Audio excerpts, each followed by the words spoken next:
संतोष देशमुख हत्या प्रकरणात चौकशी अंती मोक्का लावून जेलमध्ये टाकलेल्या वाल्मिक कराडच्या बाबतीत धनंजय मुंडे यांनी स्तुतिसुमनं उधळलेली आहेत. धनंजय मुंडे यांनी वाल्मिक कराडांची उणीव त्यांना जाणवते आहे असं त्यांनी भाषणात सांगितलं काल. आणि असं त्या भाषणातून दिसत होतं की वाल्मिक कराड जे काही करत होता ते सगळ्या गोष्टी धनंजय मुंडे यांच्या सांगण्यावरूनच करत होता. हे काल पुन्हा एकदा सिद्ध झालेलं आहे. आणि म्हणून माझी अशी मागणी आहे की वाल्मिक कराड सोबत मुख्य आरोपी म्हणून धनंजय मुंडे यांच्यावर सुद्धा मोक्का लावावा आणि धनंजय मुंडे यांना जेलमध्ये टाकावं. कारण बीडमधल्या सगळ्या आकांचा आका जर कोण असेल तर तो धनंजय मुंडेच आहे असं मी गेल्या एक वर्षभरापासून सांगतोय. आणि ते कालच्या त्यांच्याच भाषणानं सिद्ध झालेलं आहे.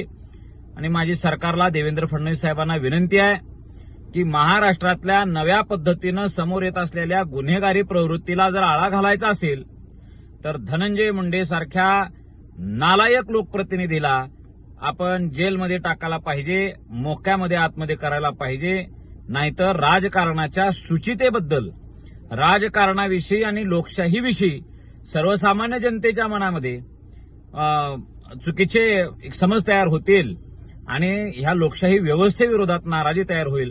म्हणून आपल्या राज्याचे प्रमुख राज्यकर्ते या नात्यानं, गृहमंत्री या नात्यानं देवेंद्र फडणवीस साहेबांची आता जबाबदारी आहे की राज्याच्या लोकशाही व्यवस्थेवर जनतेचा विश्वास दृढ व्हावा.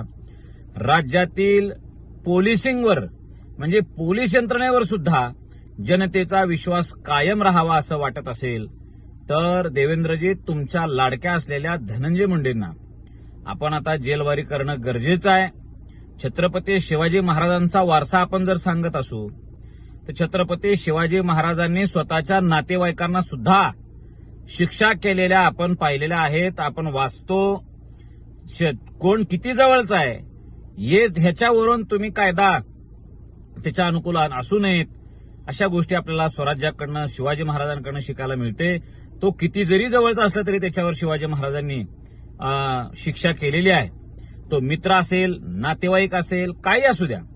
मग आज देवेंद्रजी तुमच्या जवळच्या मित्राला, असं त्या धनंजय मुंडेंचा दावा आहे की मी देवेंद्रजींचा मित्र आहे, तर मित्रावर सुद्धा कार्यवाही करण्याची गरज आज निर्माण झालेली आहे. महाराष्ट्रापुढं एक नवा पायंडा, नवा आदर्श आणि छत्रपती शिवाजी महाराजांचे विचारांचे तुम्ही जे पाईक म्हणून जे मिरवता ते दाखवण्याची वेळ आज सगळ्या महाराष्ट्राच्या पुढे आलेली आहे, तुमच्या पुढे आलेली आहे. आणि जनतेचा विश्वास तुम्ही सार्थकी करा अशी तुम्हाला विनंती आहे.